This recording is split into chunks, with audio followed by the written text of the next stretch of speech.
जय, सगळं घेतलंस का तू? हो ग, एवढा काही विसरभोळा नाहीये मी.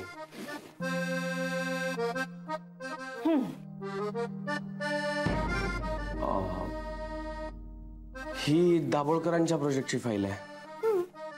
बरं झालं तुझ्या लक्षात आलं, नाहीतर नेमकी ती विसरली असती. तू विसरभोळा नाहीयेस ना? हा, पण असं होतं कधी कधी. मी तर म्हणतो देवानी प्रत्येक नवऱ्याला हे असं थोडंसं काहीतरी विसरण्याचं वरदान दिलंय. हा, म्हणजे त्यांनी काय होतं की नवरा असं काहीतरी विसरतो, मग बायको त्याच्यासमोर ती विसरलेली गोष्ट अशी घेऊन उभी राहते आणि मग नवरा तिच्याकडून ती घेतो. जय, तू अजून एक गोष्ट विसरतोयस. आपल्याला ऑफिसला जायचंय. हो जय, पप्पांच्या कंपनीच्या टूरचं जवळ आता फायनल झालं असेल ना? सगळी तयारी झाली आहे ना? हो, म्हणजे सध्या ते त्यांना जे जे हवं होतं त्याची उत्तम व्यवस्था लावून दिली आहे. आत्ता तरी त्यांना तक्रारीची काही संधी ठेवली नाही. हे पण एक मानलं पाहिजे, या सगळ्यात त्या रजनीने खूप मेहनत केली आहे. म्हणजे नाही म्हटलं तरी तिने कष्ट घेतले. बाकी काही असलं ना तरी तिने एखादी गोष्ट ठरवली की ती करतेच.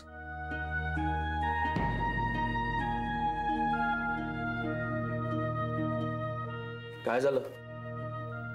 तुझ्या तोंडून रजनीचं कौतुक ऐकून बरं वाटलं. नाही, तसं नाही. तसं नाही तर मग कसं आहे? अरे, आता ज्या गोष्टी चांगल्या आहेत त्या चांगल्या आहेत ना. हो, मग मी कुठे काय म्हटलंय? तूच आता म्हणालीस ना, छान वाटलं तुझ्या तोंडून रजनीचं कौतुक ऐकून. हो, मग तू कौतुकच करत होतास ना? पण नाही करणार, तुला नसेल आवडत तर. म्हणजे हे बघ, मी तिच्याबद्दल काही बोलणारही नाही. जय प्लीज, अरे मला असं म्हणायचं नव्हतं. रजनी आपल्याशी कशीही वागली ना तरी ती आपली कलीग आहे. आणि आपल्या कलीगनी एखादी गोष्ट चांगली केली तर तिचं कौतुक करायलाच हवं. आणि मला नेहमी तिच्याबद्दल असं वाटतं की हेच डेडिकेशन जर तिने कायम ठेवलं तर त्याचा तिला फायदाच होईल. होऊ दे बाबा, पण ही टूर गेली ना की मी रिलॅक्स होणार. म्हणजे काही काळ तरी तुझ्या पप्पांना भेटण्याचा योग येणार नाही ना.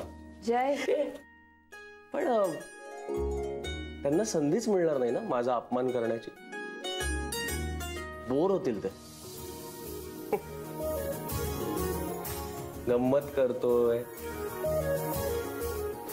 ही टूर गेली ना की मला माझ्या कामासाठी वेळ द्यावा लागणार. जय, पण मला सांग, तू नेमकं काय करणार आहेस? हे बघ, जे करणार आहे त्याचा आता मार्केटिंग प्लॅन बनवलाय. त्याच्या बाकी डिटेल्स मी तुला नंतर सांग. सुहास त्या बिडकर सरांशी फॉलोअप ठेवतो. आज भेटणार पण आहे त्यांना. आधी ती एकदा का ही आयडिया क्लिक झाली ना मग नथिंग लाईक इट. मग आपलं एक मोठं ऑफिस असेल. जय, मी देवाकडे प्रार्थना करेन हे काम लवकरात लवकर सक्सेसफुल होऊ दे.